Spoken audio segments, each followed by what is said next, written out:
नमो नारायण।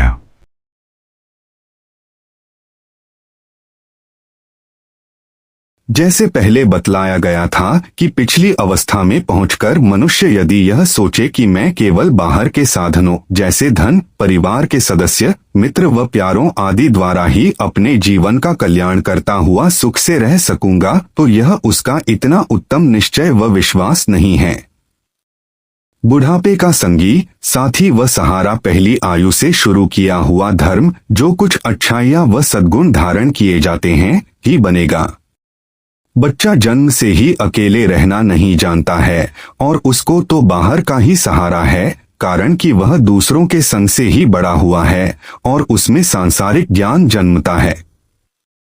बाहर संसार की सारी बातें जानकर वह एक समुदाय या समाज में उसका अंग होकर आराम से रहता है। परंतु जब तक उसकी देह व इंद्रियों में शक्ति व सामर्थ्य है, तब तक तो वह सबको अच्छा लगता है। जैसे जैसे यह देह व इंद्रियों की शक्ति कम होती जाती है, तो बाहर का स्वार्थ कम होने से किसी का भी आकर्षण बाहर ज्यादा नहीं रह जाता। इसलिए पुराने ऋषि लोग अपने शास्त्रों में 50 वर्ष या इससे ऊपर अवस्था होने पर वानप्रस्थ आश्रम बता गए हैं, जिसका तात्पर्य है कि वन अर्थात जंगल की तरफ प्रस्थान करने की सोचना व बाहर के प्राणी समुदाय, धन, द्रव्यों आदि साधनों से मिलने वाले सुख की इस ढलती आयु में बिल्कुल आशा नहीं करना, कारण कि शरीर में व्याधि व तृष्णा बढ़ जाने से इन तृष्णा की वस्तुओं का सेवन समस्या ही बढ़ाएगा। जैसे पिछले प्रवचन के दिन बताए गए दृष्टांत में रुपयों के आधार पर अपने मान व सुख की तृष्णा के कारण उस वृद्ध सेठ को अपने लड़के, लड़की व बहन के घर से भी ठुकराया गया और उसको कहीं सुख नहीं मिला। दूसरों ने तो उसकी अवस्था व व्यवहार के अनुसार ही उसको आदर मान देना था, लेकिन वह जवानी में मिलने वाले अपने सुख व आदर प्राप्त करने की आशा में धक्के खा रहा था। बूढ़ा होने पर मनुष्य में कोई विशेष आकर्षण नहीं रह जाता, जिससे कि दूसरों में उसका संग करने की इच्छा बनी रहे। ऐसी अवस्था में यदि आपने अकेले में मन लगाने का धर्म अपना रखा है, चाहे वह भगवान का चिंतन या मन का ध्यान करके सत्य आत्मा को समझना हो, तो समझो आपकी जीवन नौका सही ढंग से पार हो सकती है। वह एकांत सेवी समझता है कि देह की जरूरतों के अनुसार तो समुदाय में हूँ और जितनी परिवार समाज को मेरी जरूरत नहीं है, उतना अपने अकेले आनंद में हूँ। जो सोचने की बातें हैं सोचता भी हूँ, जिसका नाम ध्यान है, और फिर सोचकर समझने लायक व दुनिया के सत्यों को पहचानता भी हूँ, जो कि प्रज्ञाएं हैं।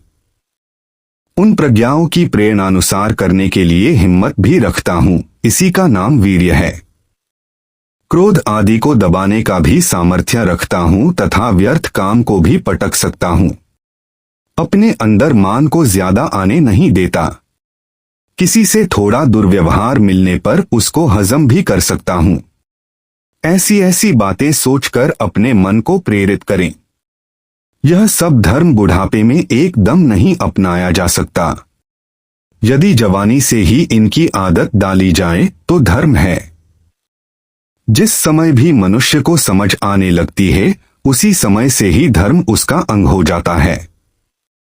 इस समझ को बचपन से ही उत्पन्न करने के लिए उपनयन अर्थात जनेऊ यज्ञोपवीत संस्कार करते थे, जो कि 5 वर्ष से 16 वर्ष तक की आयु में होता था। गुरु के निकट बच्चा जाता था, जो उसको यही दीक्षा देते थे कि अब तुम यज्ञ से बंध गए हो। यज्ञ यही है कि देव संगति करनी पड़ेगी, अर्थात उत्तम गुणों को धारण करना पड़ेगा तथा उत्तम कर्मों के साथ साथ उसको बड़ों की पूजा भी करनी पड़ेगी। फिर कुछ अपनी कल्पित आत्मा की मैं भी छोड़नी पड़ेगी, कारण कि बच्चा तो मैं ही करता है कि मुझे यह चाहिए। मैं नहीं मानता, अपना हठ रखता है। चलो, उसकी मैं तो कुछ समय के लिए प्यारी लगती है और पूरी भी कर दी जाती है, लेकिन सारी आयु कैसे यह मैं किसी की चलेगी।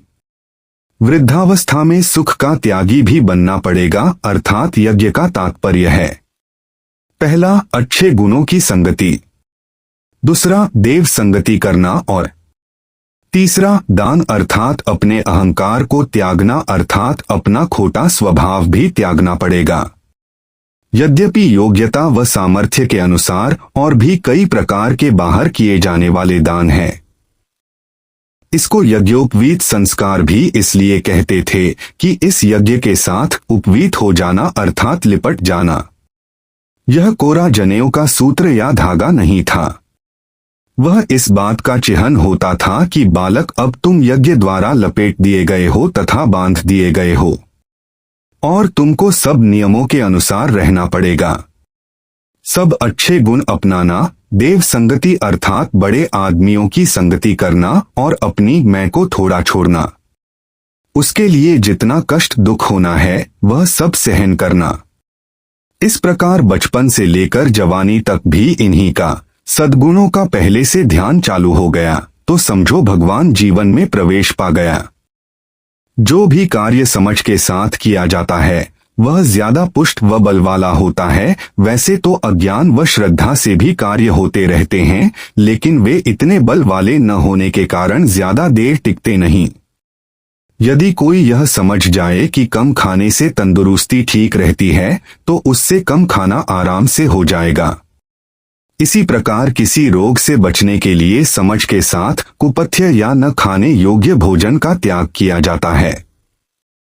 यह ठीक है कि श्रद्धा से सुनकर अपनाया गया धर्म भी बल तो रखता है, परंतु मनुष्य को करने की युक्ति भी जाननी चाहिए अर्थात कोई भी कर्म क्यों करना चाहिए और उस कर्म को करने का कारण भी समझना चाहिए। इसी का नाम विद्या या समझ है। इसे ही पहले देवज्ञान कहते थे कि कर्म किस लिए किया जा रहा है, इसको समझना। बच्चा पहले श्रद्धा से ही कर्म करना सीखता है, परंतु जब कुछ समझने लग गया वह सोच सकता है तो उसका सोचना ध्यान रूप बन जाता है। अब वह प्रकृति के चक्कर से निकलने के लिए चल पड़ता है। प्रकृति सांसारिक ज्ञान उत्पन्न करके वह वैसा ही प्रतीत करवा करके मनुष्य व सब जीवों को धक्का मारकर चला देती है। प्रकृति का काम है कि जरा थोड़ा सा अपने विपरीत वस्तु या परिस्थिति आ पड़ने पर भय या शंका हो जाती है, जो कि उसके हथियार है। जैसे कि सांप का जरा सा स्पर्श देने से उसके अंदर प्रकृति से भय का ज्ञान आ जाता है और वह क्रोध में डंक मार देता है, कारण कि उसमें विचार तो जन्मा नहीं और प्रकृति कार्य करती है, जो भय के कारण अपना नुकसान समझकर विपरीत कार्य कर जाती है, चाहे बाद में कुछ भी हो। चींटी भी थोड़ा सा दबाव पड़ने पर और क्रोध आने पर काट लेती है, कारण कि वह भी इतना विचार करने की शक्ति नहीं रखती कि समझ के साथ निकल जाऊं, वरना जिसको काटा गया है वह उसको बिल्कुल ही समाप्त कर देगा। प्रकृति के प्रत्येक जीव में यह स्वाभाविक धारा है कि दुख के साथ द्वेष करना और द्वेष के साथ क्रोध आता है, जो अपना भला बुरा कुछ नहीं जानता। आम मनुष्य को भी थोड़ा सुख बिगड़ने पर व दुख आने पर एकदम जहर जैसा वह दुख लगता है और इस जहर के साथ ही क्रोध है। अब क्रोध में मनुष्य अंधा होता है, कारण कि बुद्धि तो रहती नहीं। ऐसी अवस्था में प्रकृति की तरंगे व जोश बाहर संसार में धक्का मारकर चलाती हैं। उस प्रकृति से प्रभावित पुरुष से ही वह प्रकृति अति अधिक दुख देने वाले कर्म करवाएगी। जैसे तेज हवा सूखे पत्तों को उड़ाकर ले जाती है, वैसे ही प्रकृति के धक्कों से सब प्राणी क्रिया करते हैं। छोटे मोटे सब प्राणियों के अंदर यह प्रकृति ज्ञान रूप चेतन परमात्मा के सहारे टिकी हुई समझती है और करंट या धक्का सा मारती है। यदि इस प्रकृति की समझ व जोश के अनुसार कोई चल पड़े तो ऐसा चलने वाला बस जीव ही जीव है, अर्थात साधारण जीव ही है, और इसके अंदर आत्मा जानने वाला या ज्ञान रूप पुरुष अभी पैदा नहीं हुआ है। जो वस्तुस्थिति सामने आ रही है उसमें एक सेकंड का टिकना हो जाए, अर्थात आगे होने वाले कार्य के बारे में यदि एक सेकंड भी हम सोच जाए तो समझो कि यह स्मृति या मन की उपस्थिति आपने रख ली। मेधा या धारण करने वाली मति रह गई। जैसे स्मृति रह गई तो वह थोड़ा सोच जाएगा कि यह प्रकृति का धक्का जो मुझे लगा है यह किधर ले जा रहा है। और उससे समझ जाएगा कि जिधर यह धक्का, यह जोश या उत्तेजना ले जा रहा है, उस रास्ते में मेरा सुख व भला नहीं है। इसलिए वीर्य करके उस रास्ते को टाल जाए, चाहे ऐसा करने में कितना ही दुख हो, जो कि तप रूप होता है। यदि मनुष्य के अंदर पूर्व व्याख्यानों में विस्तार से कहे गए ये 5 बल श्रद्धा, वीर्य, स्मृति, ध्यान और प्रज्ञा आ जाए, तो समझो भगवान के ज्ञान का प्रवेश हो गया। लेकिन ये बल आत्मविद पुरुष अर्थात जो अपने आप को जानने वाला है, उसके पास आएंगे। प्रकृति तो एक क्षण को तो जानती है। प्रकृति के अंदर धक्का लगने पर चोट करने का ज्ञान तो है, परंतु अंत में इसका क्या परिणाम होगा, इसका उसको कुछ पता नहीं है। जैसे कोई एक व्यक्ति था, जो ही किसी मच्छर ने उसको काटा तो उसका एकदम तेजी से माथे पर हाथ गया और मच्छर को उसने रगड़ दिया। एक महात्मा जी उसको ऐसा करते हुए देख रहे थे, लेकिन उसको कुछ नहीं कहा, कारण कि उस मनुष्य के पास तो यही उत्तर होगा कि ये जीव तो मारने के लिए बने हैं।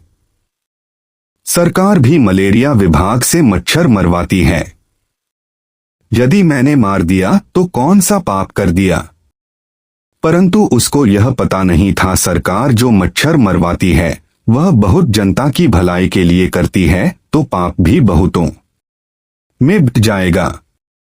अपने लिए किया हुआ पाप तो अपने सिर पर ही पड़ता है। ऐसी अवस्था में उसने महात्मा जी से प्रश्न पूछ लिया कि ऐसे जीवों को जो कि हमको दुख देते हैं, मरने से पाप होता है या पुण्य? महात्मा जी ने कहा कि पाप पुण्य तो पीछे देखेंगे, लेकिन इसमें प्रकृति की अधीनता व समझ के बिना कार्य करना तो जरूर दिखाई देता है। जैसे मच्छर के बैठते ही वह प्रकृति द्वारा क्रोध की तरंग फेंकने पर हाथ ने एकदम बिना समझ के उस मच्छर को रगड़कर मार दिया। यदि आप थोड़ा सा सोच लेते कि इस मच्छर ने मुझे स्वभाववश काटा है और मैंने इसको तंगी सहन करते हुए भी बचाना है, तो वह आराम से उड़ाया भी जा सकता है। जीव की हत्या भी क्यों की जाए, वह इसको आराम से उड़ा दूं? परंतु यह तभी हो सकता है जब ज्ञान अंदर जाग जाए। यद्यपि मच्छर की जिंदगी बहुत मूल्य वाली थी या नहीं, परंतु अपने आप में वह एक जीव तो था ही। अपने अंदर भी देखना चाहिए कि इस छोटे से जीव की हत्या करने का क्या प्रभाव होगा। थोड़ा सा विचार करने पर आपको पता चलेगा कि अपने अंदर तो द्वेष ने ही थोड़े से भी दुख के कारण कुछ अधिक व्यायाम किया है, व क्रोध को ही इस प्रकार बढ़ाया हुआ है और वैसा ही करने की आदत पड़ी है। इसका तात्पर्य है कि मनुष्य भी यदि कोई आपके प्रति अपराध कर दें और कोई आपको कहने वाला न हो तो उसको भी रगड़ देंगे अर्थात मार देंगे, यही भाव बनेगा। प्रकृति का रास्ता है कि 1, 2 या 10 बार कोई भी कार्य करवाती है और फिर वह आदत बन जाती है।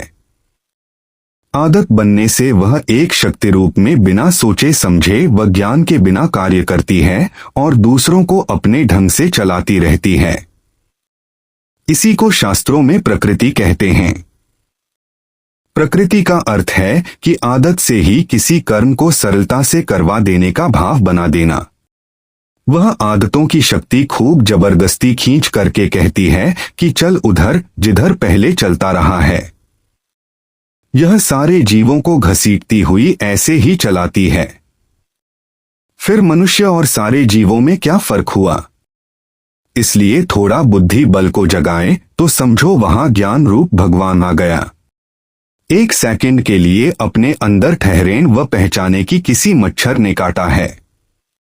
अपने मन में सोच लें कि इस मच्छर से बचना है तो इसको अंगुली से आराम पूर्वक उड़ा दें। इसका जीवन भी रख लें और अपने दुख का निवारण भी कर लें और क्रोध को जरा रोककर कार्य करने का यत्न करें। जो भी कार्य समझ के साथ किया जाता है वह ज्यादा पुष्ट व बल वाला होता है। वैसे तो अज्ञान व श्रद्धा से भी कार्य होते रहते हैं, लेकिन वे इतने बल वाले न होने के कारण ज्यादा देर टिकते नहीं। यदि कोई यह समझ जाए कि कम खाने से तंदुरुस्ती ठीक रहती है तो उससे कम खाना आराम से हो जाएगा। इसी प्रकार किसी रोग से बचने के लिए समझ के साथ कुपथ्य या न खाने योग्य भोजन का त्याग किया जाता है। यह ठीक है कि श्रद्धा से सुनकर अपनाया गया धर्म भी बल तो रखता है, परंतु मनुष्य को करने की युक्ति भी जाननी चाहिए, अर्थात कोई भी कर्म क्यों करना चाहिए और उस कर्म को करने का कारण भी समझना चाहिए। इसी का नाम विद्या या समझ है। इसे ही पहले देवज्ञान कहते थे कि कर्म किस लिए किया जा रहा है, इसको समझना। बच्चा पहले श्रद्धा से ही कर्म करना सीखता है, परंतु जब कुछ समझने लग गया, वह सोच सकता है, तो उसका सोचना ध्यान रूप बन जाता है। अब वह प्रकृति के चक्कर से निकलने के लिए चल पड़ता है। प्रकृति सांसारिक ज्ञान उत्पन्न करके वह वैसा ही प्रतीत करवा करके मनुष्य व सब जीवों को धक्का मारकर चला देती है। प्रकृति का काम है कि जरा थोड़ा सा अपने विपरीत वस्तु या परिस्थिति आ पड़ने पर भय या शंका हो जाती है, जो कि उसके हथियार है। जैसे कि सांप का जरा सा स्पर्श देने से उसके अंदर प्रकृति से भय का ज्ञान आ जाता है और वह क्रोध में डंक मार देता है, कारण कि उसमें विचार तो जन्मा नहीं और प्रकृति कार्य करती है, जो भय के कारण अपना नुकसान समझकर विपरीत कार्य कर जाती है, चाहे बाद में कुछ भी हो। चींटी भी थोड़ा सा दबाव पड़ने पर और क्रोध आने पर काट लेती है, कारण कि वह भी इतना विचार करने की शक्ति नहीं रखती कि समझ के साथ निकल जाऊं, वरना जिसको काटा गया है वह उसको बिल्कुल ही समाप्त कर देगा। प्रकृति के प्रत्येक जीव में यह स्वाभाविक धारा है कि दुख के साथ द्वेष करना और द्वेष के साथ क्रोध आता है, जो अपना भला बुरा कुछ नहीं जानता। आम मनुष्य को भी थोड़ा सुख बिगड़ने पर व दुख आने पर एकदम जहर जैसा वह दुख लगता है, और इस जहर के साथ ही क्रोध है। अब क्रोध में मनुष्य अंधा होता है, कारण कि बुद्धि तो रहती नहीं। ऐसी अवस्था में प्रकृति की तरंगे व जोश बाहर संसार में धक्का मारकर चलाती हैं। उस प्रकृति से प्रभावित पुरुष से ही वह प्रकृति अति अधिक दुख देने वाले कर्म करवाएगी। जैसे तेज हवा सूखे पत्तों को उड़ाकर ले जाती है, वैसे ही प्रकृति के धक्कों से सब प्राणी क्रिया करते हैं। छोटे मोटे सब प्राणियों के अंदर यह प्रकृति ज्ञान रूप चेतन परमात्मा के सहारे टिकी हुई समझती है और करंट या धक्का सा मारती है। यदि इस प्रकृति की समझ व जोश के अनुसार कोई चल पड़े तो ऐसा चलने वाला बस जीव ही जीव है, अर्थात साधारण जीव ही है, और इसके अंदर आत्मा जानने वाला या ज्ञान रूप पुरुष अभी पैदा नहीं हुआ है। जो वस्तुस्थिति सामने आ रही है उसमें एक सेकंड का टिकना हो जाए, अर्थात आगे होने वाले कार्य के बारे में यदि एक सेकंड भी हम सोच जाए तो समझो कि यह स्मृति या मन की उपस्थिति आपने रख ली। मेधा या धारण करने वाली मति रह गई। जैसे स्मृति रह गई तो वह थोड़ा सोच जाएगा कि यह प्रकृति का धक्का जो मुझे लगा है यह किधर ले जा रहा है, और उससे समझ जाएगा कि जिधर यह धक्का, यह जोश या उत्तेजना ले जा रहा है, उस रास्ते में मेरा सुख व भला नहीं है। इसलिए वीर्य करके उस रास्ते को टाल जाए, चाहे ऐसा करने में कितना ही दुख हो, जो कि तप रूप होता है। यदि मनुष्य के अंदर पूर्व व्याख्यानों में विस्तार से कहे गए ये 5 बल श्रद्धा, वीर्य, स्मृति, ध्यान और प्रज्ञा आ जाए तो समझो भगवान के ज्ञान का प्रवेश हो गया। लेकिन ये बल आत्मविद पुरुष अर्थात जो अपने आप को जानने वाला है उसके पास आएंगे। प्रकृति तो एक क्षण को तो जानती है। प्रकृति के अंदर धक्का लगने पर चोट करने का ज्ञान तो है, परंतु अंत में इसका क्या परिणाम होगा इसका उसको कुछ पता नहीं है। जैसे कोई एक व्यक्ति था, जो ही किसी मच्छर ने उसको काटा तो उसका एकदम तेजी से माथे पर हाथ गया और मच्छर को उसने रगड़ दिया। एक महात्मा जी उसको ऐसा करते हुए देख रहे थे, लेकिन उसको कुछ नहीं कहा, कारण कि उस मनुष्य के पास तो यही उत्तर होगा कि ये जीव तो मारने के लिए बने हैं। सरकार भी मलेरिया विभाग से मच्छर मरवाती है। यदि मैंने मार दिया तो कौन सा पाप कर दिया? परंतु उसको यह पता नहीं था सरकार जो मच्छर मरवाती है वह बहुत जनता की भलाई के लिए करती है, तो पाप भी बहुतों में बट जाएगा। अपने लिए किया हुआ पाप तो अपने सिर पर ही पड़ता है। ऐसी अवस्था में उसने महात्मा जी से प्रश्न पूछ लिया कि ऐसे जीवों को जो कि हमको दुख देते हैं मरने से पाप होता है या पुण्य। महात्मा जी ने कहा कि पाप पुण्य तो पीछे देखेंगे, लेकिन इसमें प्रकृति की अधीनता व समझ के बिना कार्य करना तो जरूर दिखाई देता है। जैसे मच्छर के बैठते ही वह प्रकृति द्वारा क्रोध की तरंग फेंकने पर हाथ ने एकदम बिना समझ के उस मच्छर को रगड़कर मार दिया। यदि आप थोड़ा सा सोच लेते कि इस मच्छर ने मुझे स्वभाववश काटा है और मैंने इसको तंगी सहन करते हुए भी बचाना है, तो वह आराम से उड़ाया भी जा सकता है। जीव की हत्या भी क्यों की जाए, वह इसको आराम से उड़ा दूं? परंतु यह तभी हो सकता है जब ज्ञान अंदर जाग जाए। यद्यपि मच्छर की जिंदगी बहुत मूल्य वाली थी या नहीं, परंतु अपने आप में वह एक जीव तो था ही। अपने अंदर भी देखना चाहिए कि इस छोटे से जीव की हत्या करने का क्या प्रभाव होगा। थोड़ा सा विचार करने पर आपको पता चलेगा कि अपने अंदर तो द्वेष ने ही थोड़े से भी दुख के कारण कुछ अधिक व्यायाम किया है, व क्रोध को ही इस प्रकार बढ़ाया हुआ है और वैसा ही करने की आदत पड़ी है। इसका तात्पर्य है कि मनुष्य भी यदि कोई आपके प्रति अपराध कर दें और कोई आपको कहने वाला न हो तो उसको भी रगड़ देंगे अर्थात मार देंगे, यही भाव बनेगा। प्रकृति का रास्ता है कि 1, 2 या 10 बार कोई भी कार्य करवाती है और फिर वह आदत बन जाती है। आदत बनने से वह एक शक्ति रूप में बिना सोचे समझे व ज्ञान के बिना कार्य करती है और दूसरों को अपने ढंग से चलाती रहती है। इसी को शास्त्रों में प्रकृति कहते हैं।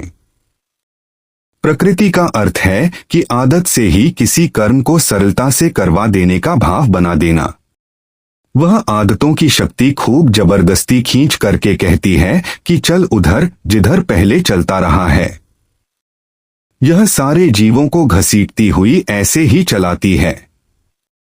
फिर मनुष्य और सारे जीवों में क्या फर्क हुआ? इसलिए थोड़ा बुद्धि बल को जगाए तो समझो वहां ज्ञान रूप भगवान आ गया। 1 सेकंड के लिए अपने अंदर ठहरें व पहचाने कि किसी मच्छर ने काटा है।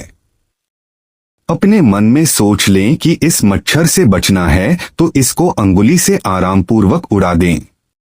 इसका जीवन भी रख लें और अपने दुख का निवारण भी कर लें और क्रोध को जरा रोककर कार्य करने का यत्न करें।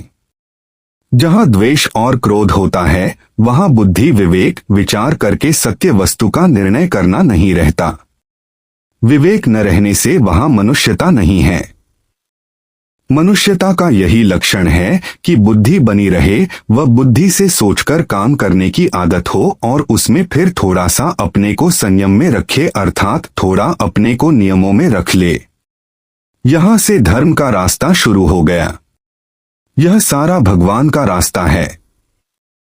इस रास्ते में आत्मा पर ध्यान रखने वाला ही चल सकेगा। 1 सेकंड के लिए अपने अंदर देखे कि प्रकृति किस प्रकार चलाती है। जिधर सुख है उधर बह गए व जिधर दुहक है उधर से भाग चले या उसके वैरी बन गए। यही प्रकृति का सारे जीवों में खेल है। यहां पर आत्मा कहीं नहीं दिखाई देती। बच्चे के जन्म के दिन से लेकर मरते समय तक सब बदलता जा रहा है।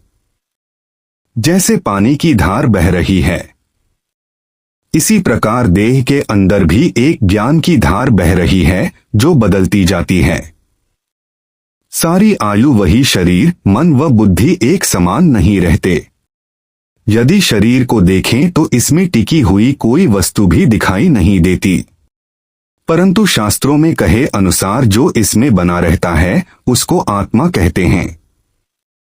उस आत्मा पर नजर रखते हुए सब सोचते हैं कि आज मैं वह काम करूं जो कल मेरे लिए बुरा नहीं हो। अब आने वाले कल को यहां लिए बैठा है तो कल वाली कौन वस्तु यहां टिकी बैठी है।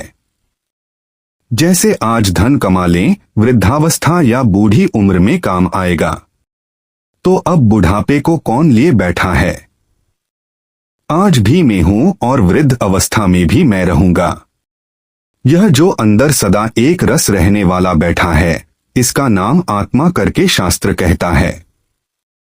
यदि उस आत्मा पर नजर रहेगी तो इसके लिए आप आगे के लिए सोच सकेंगे। प्रकृति कहती है कि इस आत्मा पर नजर रखने का मेरे में कोई विधान नहीं, मेरी नजर तो वर्तमान के सुख अर्थात अच्छा लगने पर टिकी रहती है, चाहे उसका अंत कितना ही दुखदायी हो।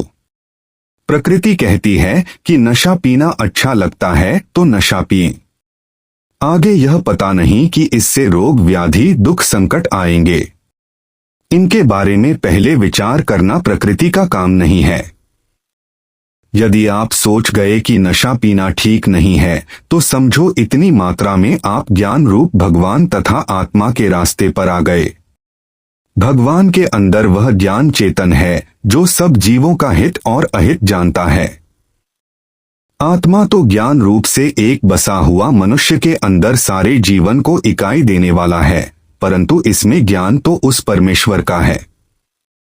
यदि बुद्धि जाग गई कि जरा ऐसा करने से पहले जरा ठहरे, 1 मिनट सोच ले और सोच करके फिर समझ ले, बस यह जो समझ लेना है यही ईश्वर का एक क्षण था। अब इसको इतना मन में बसाए कि सर्वशक्तिमान की जितनी शक्ति आपके अंदर उतर सके उतारने का प्रयास करें, ताकि आपको धीरे धीरे छोटा भी कर्म समझ के साथ करने की आदत पड़ जाए।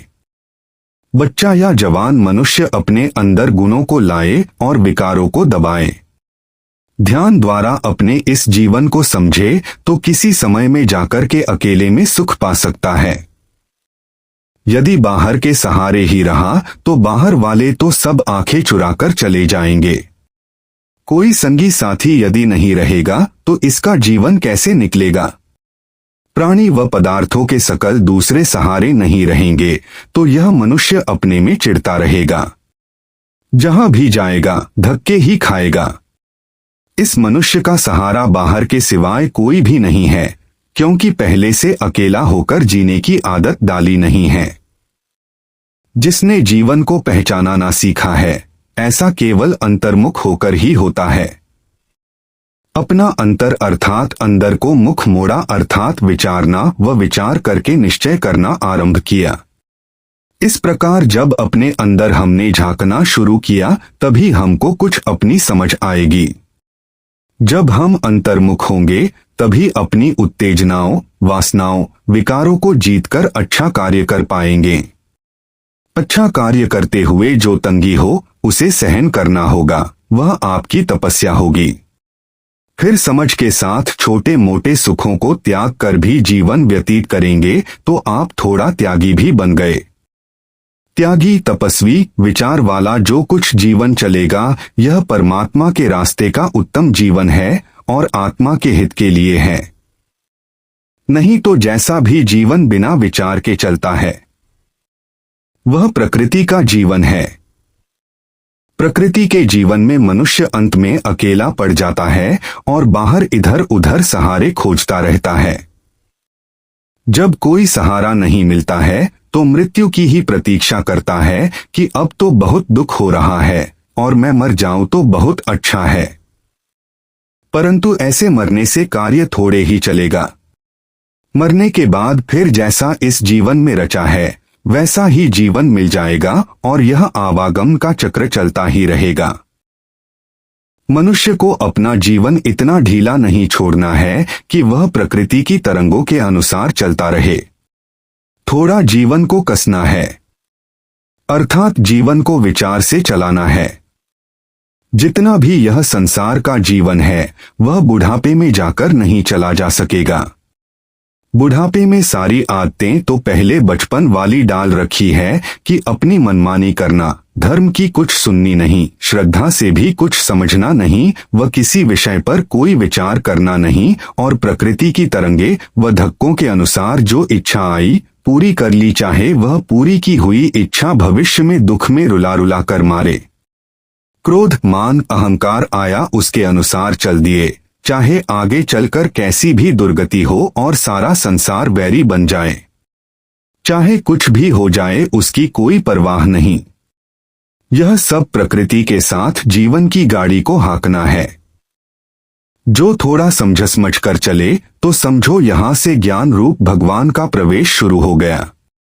थोड़ा उसने अपने अंदर समझ लिया कि क्रोध आ रहा है, इच्छा पैदा हो रही है कि क्रोध के अनुसार कोई दुष्कर्म करना है, परंतु इस इच्छा को पूरी कर लेने से मैं कहां पहुंचूंगा।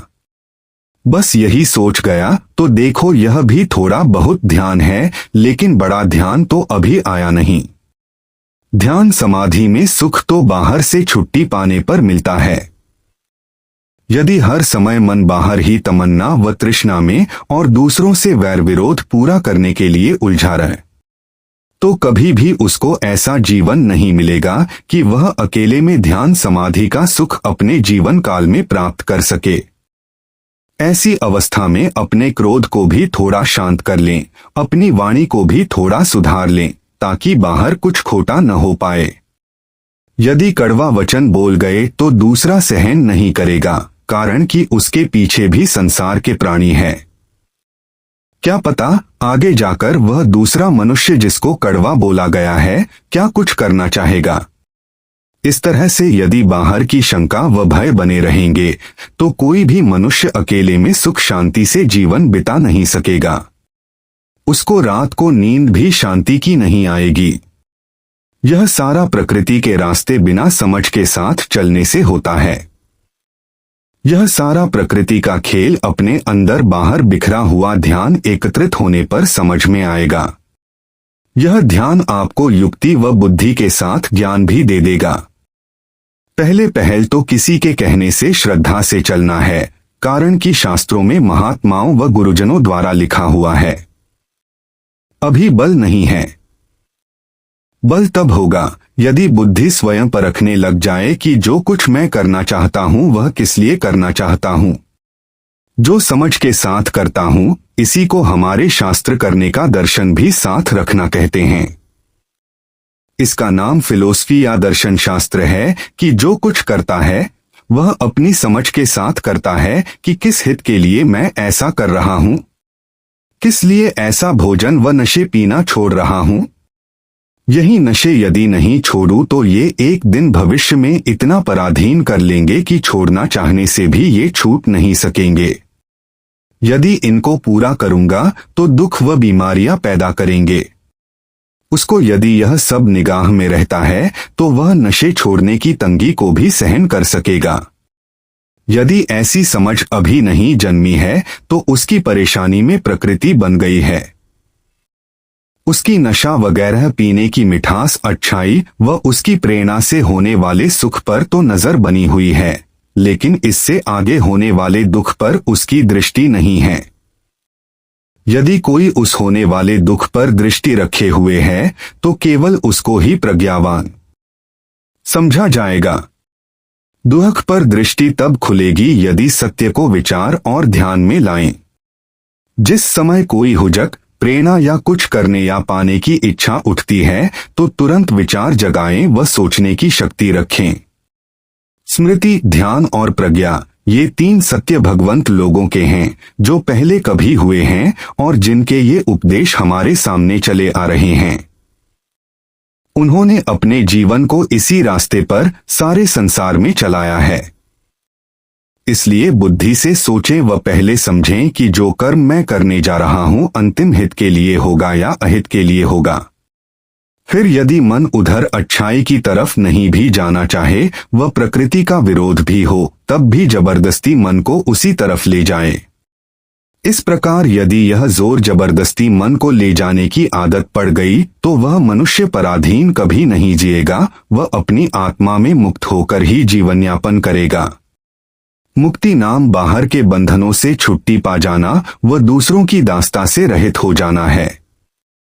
वह बाहर के किसी प्राणी और पदार्थों से बंधा हुआ नहीं होना चाहिए, तभी मुक्त कहा जाएगा, नहीं तो बंधनों से बंधे हुए का नाम बद्ध या बंधा हुआ ही है। बच्चा तो समाज, प्राणी, पदार्थों व नाना प्रकार के कर्मों के साथ बंधा हुआ ही पैदा होता है। ये बंधन सारी आयु तक सुख नहीं दे सकते और निभ भी नहीं सकते, अर्थात सारी उम्र इनको पूरा भी नहीं किया जा सकता। इसलिए धर्म को अपनाना है। इसका मतलब यह नहीं कि वृद्ध हो जाने पर धर्म अपनाना है। धन का सहारा जितना बच्चों के लिए या परिवार चलाने के लिए चाहिए वह तो ठीक है, लेकिन यह सोचना कि मैं सारी उम्र धन के सहारे जीवन व्यतीत कर पाऊंगा तो यह गलत सहारा है। अपने शरीर को रखने के लिए इसकी कम से कम जरूरतें जैसे भोजन, कपड़ा व रहने का स्थान आदि तो पूरी करनी ही है। लेकिन प्रकृति के रास्ते पर चलना ठीक नहीं है कि जब कोई इच्छा हुई तो उसको पूरी करने के लिए चल पड़े और यह भी चाहिए वह भी चाहिए, तो इस सहारे से जीना गलत रास्ता है। आत्मा के हित के लिए यह रास्ता नहीं है। प्रकृति के लिए तो यह जरूर ठीक है, कारण कि प्रकृति की तरंगों का यही काम है कि थोड़ा सुख दुख महसूस करवा करके धक्का देना कि चल उधर ही। जैसे किसी वस्तु को पाने की इच्छा मन में आ गई कि यह पूरी करनी है। प्रकृति ने जोश मारा कि इस इच्छा को पूरा करना होगा व मन के अंदर इतना उतावलापन पैदा कर देगी कि पूरा किए बिना सुख नहीं होगा। यह प्रकृति का रास्ता है, आत्मा का नहीं। आत्मा का रास्ता यही है कि थोड़ा आगे भी रहना है, अर्थात भविष्य में आने वाले कल, परसों व बुढ़ापे में भी मुझे रहना है। तो यह देखना है कि आज का किया हुआ कहीं वृद्धावस्था में जाकर के मेरा सत्यानाश या दुख तो खड़ा नहीं करेगा, जिससे मेरा आज का सुखरूप आत्मा ना रहे, जिसको एक रस व अमर कहा गया है। इस बचपन वाली उम्र की पड़ी हुई आदतों व चलाई से तो सारे वैरी बनेंगे और सब प्रकार से पराधीनता होगी। स्वजन भी छोड़कर भाग जाएंगे व उस समय जीवन का चलने का कोई रास्ता नहीं रहेगा। यदि इतना जीवन का ध्यान आप कर गए तो ये सारी दिशाएं शास्त्रों में बताई गई हैं, परंतु केवल ऊपर ऊपर से सुनकर के इसको कोई मनुष्य नहीं कर सकता। मन में आत्मा का धर्म तब उतरेगा जब थोड़ा पहले दुर्गुणों से बचने के लिए जवानी में ही आदत डालें। बुढ़ापे में कोई आदत जल्दी नहीं पड़ती। बुढ़ापे में जब कोई आदत की वस्तु छोड़ना भी चाहेंगे उस समय पहले वाला मन रोगी हो जाएगा, उसके साथ तन भी रोगी होगा व श्वास बंद कर देगा। यह मन रोगी हो जाएगा कारण कि उस वस्तु की सोचों में पड़ जाएगा कि ये मेरी आदत के सुख की वस्तुएं छूट जाएंगी। जैसे ही यह सोचने लगे श्वास रुक जाएगा। श्वास रुकने पर तंगी होने लगेगी और बुद्धि विचलित हो जाएगी। जब बुद्धि विचलित हो गई तो रोगी मन कहेगा कि इस आदत वाले कार्य को कर ही लो और फिर उसी लाइन में ढल जाएगा। जवानी में अभी कोई आदत नहीं पड़ी है व कोई बंधन अभी नहीं चिपका है। उस समय जो आपने भविष्य के सुख के लिए जो धर्म अपने अंदर बैठा लिया वह आराम से अपने अंदर बैठ जाएगा और धर्म के अनुसार चलने में अधिक तंगी क्लेश नहीं होगा। यदि आपने इन गुणों की भक्ति शुरू कर दी तो थोड़ा वैराग्य भी जो काम व तृष्णा से उल्टा है, जिसका नाम खिंचावट है, जो कि सुखरूप व बढ़िया पक्ष दिखाकर मनुष्य को खींचता है। प्रकृति या स्वभाव को यह काम धक्का मारता है कि चलो उधर। उसको थोड़ा पहचाने और उससे थोड़ा बचने के लिए हिम्मत करें व विचार कर जाएं कि जितना यह काम पूरा होना चाहता है उतना नहीं करें, थोड़ा सा कम रख करके पूरा करने का यत्न करें। यही वैराग्य का अभ्यास समझो आपका शुरू हो गया। मन चाहता है कि यह वस्तु तो जरूरत से ज्यादा लेनी है, जिसका नाम लोभ है। इसके विपरीत आपने संतोष कर लेना है। क्रोध से विपरीत क्षमा है। जहां कहीं क्रोध आए तो थोड़ी देर ठहर जाएं और उसको सहन कर लें। एकदम क्रोध करना ठीक नहीं है, कुछ जल्दी करने के लिए भी उतावला न हो। दुर्वचन निकल जाएगा या क्रोध में कुछ ऐसा कर बैठेंगे जो शायद हित के लिए नहीं हो। ये प्रकृति के धक्के अर्थात विकार मन में जोश लाकर बाहर ही कुछ करने के लिए प्रेरित करते रहते हैं, उस समय यदि बुद्धि रह गई, समझ जाग गई व स्मृति रख ली कि थोड़ा ठहर कर 1 मिनट जरा सोच लें कि यह विकार कहाँ ले जाना चाहता है और क्या कर्म करवाना चाहता है, तो इसका नाम स्मृति है। अर्थात स्मृति रूपी भगवती देवी मौके पर प्रकट हो गई और अब रक्षा भी कर लेगी। यदि आपने कुछ सोचकर निश्चय कर लिया कि यह कर्म तो अंतिम दुख की दिशा में ले जाएगा, तो समझो ध्यान आ गया। इस तरह यह जीवन ढालते गए तो मनुष्य स्नान करते, हाथ धोते व खाना खाते भी अकेला है और सब में भी है। किसी से बिछुड़ा भी नहीं है और कर्तव्यहीन भी नहीं है। हर अवस्था में वह सबके बीच में रहता हुआ अपने साथ भी है, अर्थात आत्मा के साथ है, जो सारे जीवन में भी एक है और मरने के बाद भी रहेगा और पहले भी एक चला आ रहा है। उसकी भलाई भी सोच सकेगा। प्रकृति के रास्ते पर मनुष्य की दृष्टि उसी पर टिकी रहती है, जिससे केवल आदत का ही सुख होता है। लोभ भी बीच में आकर कहता है कि थोड़ा तो खाया है, थोड़ा और खाओ, थोड़ा और बढ़ा दो। ये सारे विकार उस मनुष्य के सिर पर सवार होते हैं जो स्मृतिहीन मन की उपस्थिति रहित है और जिसमें विचार व ज्ञान नहीं है। यह ठीक है कि बचपन में तो यह सब चल जाता है, कारण कि बच्चे की देह तो बढ़ती है। यदि बच्चे ने तिल भर ज्यादा खा लिया तो तिल भर उतना उसकी देह भी तो बढ़ना है। 33 साल तक तो यह सहन हो जाता है। इसलिए शास्त्रों में आता है कि देवता लोग 33 साल की उम्र तक रहते हैं। इसका मतलब जब तक 33 साल का शरीर नहीं होता है तब तक कुछ भी आप करते जाते हैं, वह देह में अनुकूल बैठता जाता है।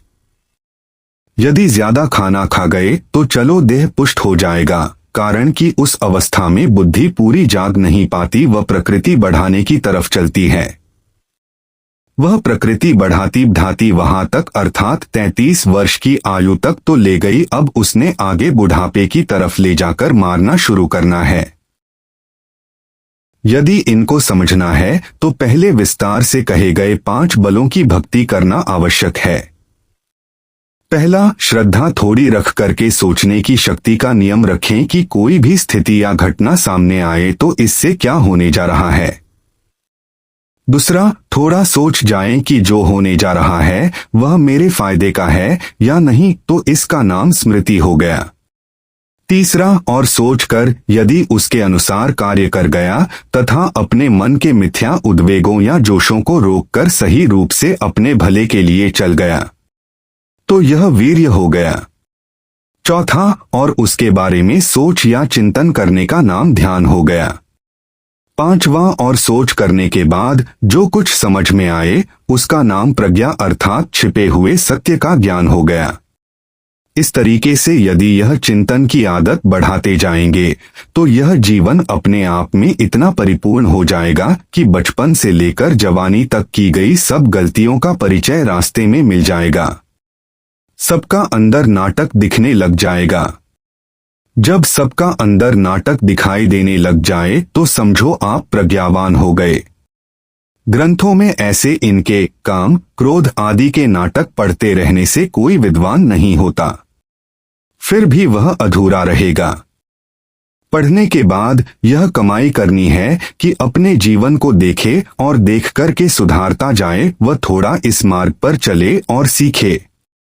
ऐसे यदि चलता जाएगा तो अंत में इनका प्रत्यक्ष नाटक अपने अंदर देखकर सारे संसार का नाटक भी जानेगा कि जो खेल मेरे अंदर हो रहा है यही खेल सबके अंदर हो रहा है। तो आत्मा और परमात्मा में फर्क क्या है? बस इतना ही फर्क है कि आत्मा एक रूप है और परमात्मा सर्वरूप और अनंत है। जो मेरे अंदर लीला चल रही है ऐसे ही सबके अंदर चल रही है। इसलिए मैं अपने आप संभलूं, दूसरों के अंदर भी यही प्रकृति की शक्ति रूप तरंगे खोंटा कर रहे हैं।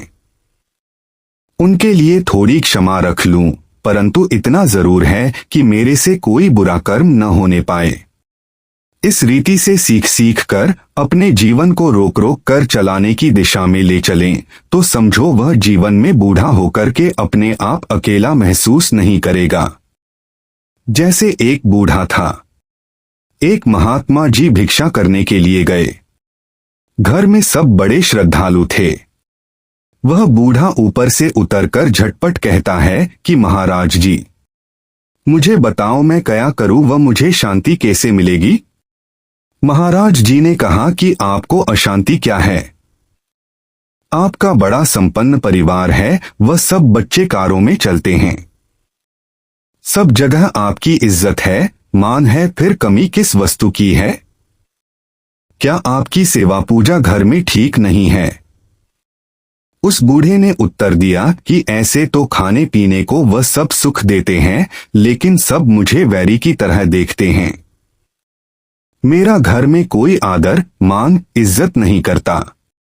मैं किसी को भी उनके सामने पड़ने पर अर्थात दिखाई देने पर अच्छा नहीं लगता। महात्मा जी ने उसको बताया कि आप अपना चेहरा जरा दर्पण में देखें और विचार करें कि क्या मुझे स्वयं अपना चेहरा अच्छा लगता है। चमड़ी सिकुड़ गई है, आंखें अंदर घुस गई हैं, बाल सफेद हो गए हैं और मुख पर झुर्रियां पड़ गई हैं। जब आपको अपना चेहरा अच्छा नहीं लग रहा है तो दूसरों को कैसे लगेगा। इसलिए आप उनमें मत जाया करें। आप बच्चों में जाते हो जो अपनी मौज में मस्त है, तो फिर उन्होंने आपको ठुकराना ही है कि यह हमारा सुख बिगाड़ने के लिए आ गया। आप अकेले बैठकर ध्यान क्यों नहीं करते। वहीं से बैठे बैठे उनका सुख ले लिया करें।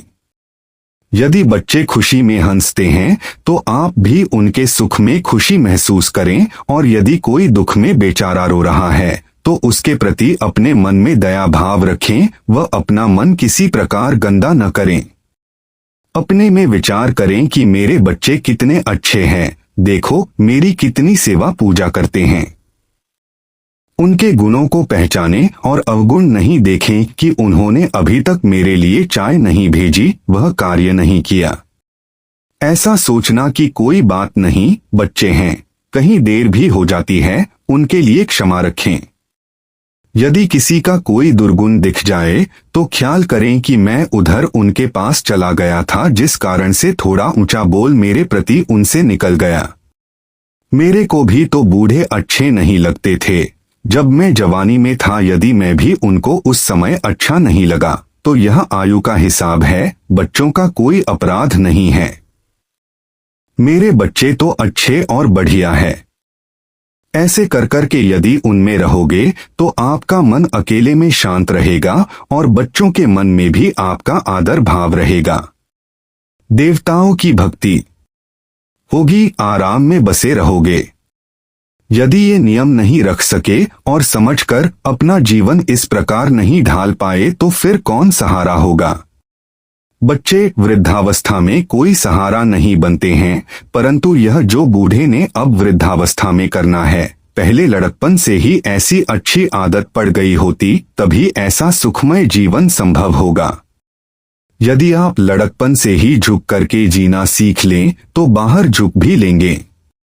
बूढ़ों की आज्ञा का पालन करने व उनकी जरूरतों को पूरा करने से मनुष्य की 4 वस्तुएं अर्थात आयु, विद्या, यश और बल बढ़ते हैं।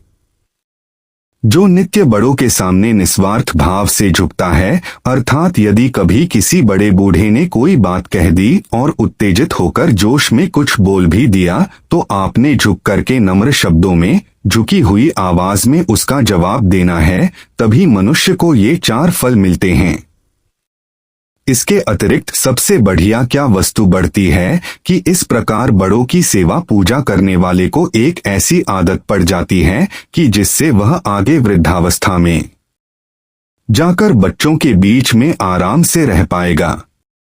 संयमी जीवन रहने से इस प्रकृति की दास्ता व पराधीनता से मुक्त हो जाएगा।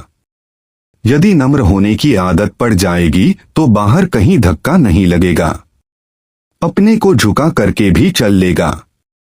इस महान विश्व में बल तो बड़े से बड़ा है। यदि मनुष्य अपनी मनमानी करने लगे तो बाहर कोई सहन करने वाला नहीं है। बाहर यदि सहन शक्ति रखनी है तो अपने अंदर नम्रता आनी चाहिए। नम्रता का अभ्यास सबसे पहले बड़ों के सामने घर में ही होता है। यह अभ्यास आपने यहाँ स्मृति से कर लिया तो समझो आप बाहर विश्व भगवान की भक्ति भी कर लेंगे, कारण कि बाहर बल बहुत है, वहां आप झटपट अपने को नम्र बना लेंगे। यदि कुछ मनमानी ही करते रहे, जैसे प्रकृति का धक्का कहता है, तो सांप के कुचलने व मच्छर के मरने के समान आपकी दुर्गति होगी। अभ्यास द्वारा ही मन के अंदर एक भाव और ऐसी शक्ति बनती व विकसित होती है जिससे बाहर किसी में उलझन नहीं पड़ती है और मनुष्य अंत में अकेले में रहकर अपने जीवन की शांति भी देखता है, कारण कि अकेले में ही आत्मा की शांति मिलती है। जैसे नींद में अकेले को सुख मिलता है, ऐसे ही अपने अंदर भी उसको सुख मिलता है जो अपने अंदर डुबकी मारता है। अपनी आत्मा में डुबकी तब लगती है जब बाहर से छुट्टी मिल जाए। यदि बाहर राग, द्वेष, मान, मोह और नाना प्रकार के क्लेश बांधने वाले हैं, तो जिस समय वह अकेला बैठता है उसकी लटक बाहर ही रहती है कि वहां क्या क्या है। यही अविद्या तंग करती है। ऐसी अविद्या की अवस्था में सोचना चाहिए कि जो भी बाहर यह मन जानना चाहता है उसका हमें पता है कि अपने मतलब का कुछ भी नहीं है। यदि इतनी खबर आपको लग गई तो आप चुपचाप मन के अंदर लौट आओगे। जैसे ही मन के अंदर लौटे तो आपकी डुबकी आत्मा में लग गई और परमात्मा का सुख मिल गया। इस तरह करते हुए यह जीवन एक ऐसा आध्यात्मिक जीवन बन जाएगा कि मनुष्य को मुक्ति का सुख मिल जाएगा। यदि बाहर ही किसी के साथ गप्पे मारना व समय बिताना, रेडियो सुनना, टेलीविजन देखना या खाली नशा पी लेना आदि में ही भूले रहेंगे तो ये सब सत्यानाश की जड़ें हैं। अब यदि इस सत्यानाश से बचना है तो पहले से ही अपना आध्यात्मिक जीवन रचना शुरू कर दें। जवान को तो सबसे बढ़िया अवसर है। यदि पहली उम्र से साधना सध गई तो बुढ़ापा सुख वाला हो जाएगा। यदि पहले ही गलतियां होती रहीं तो बुढ़ापे में संभलना बड़ा मुश्किल है। यह नहीं समझना चाहिए कि वर्णाश्रम व्यवस्था के अनुसार 50 वर्ष का मनुष्य होगा तभी से वानप्रस्थ आरंभ होगा, अर्थात वन को प्रस्थान किया जाएगा। जब से उसने होश संभाली है धर्म तो तभी से लागू हो जाता है। तभी से धर्म की कड़ियां एक एक करके अपने अंदर बैठानी शुरू करे और जो इस पर मकान खड़ा होगा वह अंतिम भले का होगा। उसी मुक्ति के मकान में बसा जाएगा जिसमें सारे भय और दुख समाप्त होते हैं। यही सारे का निचोड़ है।